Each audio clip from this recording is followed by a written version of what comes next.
గమనించాలి. దేవుని యొక్క కోపం గురించి చరిత్ర ద్వారా తెలుసుకొని మన జీవితాన్ని జాగ్రత్త చేసుకోవడం ఎంతో మంచిది. ఎంతో ఎంతో మంచిది. అంతే కదండి. దేవుని కోపం ఎటువంటిది? దేవుని కోపమును పొందిన వారు ఏమయ్యారు? దేవుని కోపం యొక్క ప్రభావం ఎలా ఉంటుంది?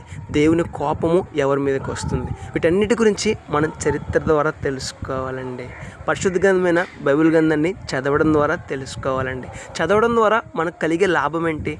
లాభం ఏంటంటే దేవుని కోపమును పొందకుండా మనం జాగ్రత్త పడగలము. దేవుని కోపము ఎటువంటిదో మనకు తెలిస్తే ఆ కోపమును పొందకుండా మనం జాగ్రత్త పడగల. ఒకసారి ఆలోచన చేద్దామండి. దేవుని కోపం ఎంతో భయంకరమైనది. దేవుని కోపమును పొందుకున్న వారు ఎవ్వరూ మిగలలేదండి. కాబట్టి దేవుని కోపమును ఎవరు పొందుకుంటారు? దేవుని కోపము ఎవరి మీదకి వస్తుంది? దేవుని కోపమును పొందిన వారు ఏమవుతారు అన్న విషయాలు పరిశుద్ధ గ్రంథమైన బైబిల్ గ్రంథాన్ని చదవడం ద్వారా మనం తెలుసుకోవాలి. ఆ ప్రకారంగా మనం జీవించకుండా జాగ్రత్త పడాలి. ఇలా జీవించడం వల్ల ఎంతో మేలును పొందుకుంటామండి. దేవుని కోపం ఎంతో భయంకరమైనది. ఒకసారి ఆలోచన చేద్దాం. దేవుని కోపము ఎవరి మీదకి వస్తుందో తెలుసుకుందాం. ఆ ప్రకారంగా మనం జీవించకుండా జాగ్రత్త పడదాం. రేపటి దిన శ్రేష్టమైన ఆశీర్వాదాన్ని పొందుకుందాం. May God bless you.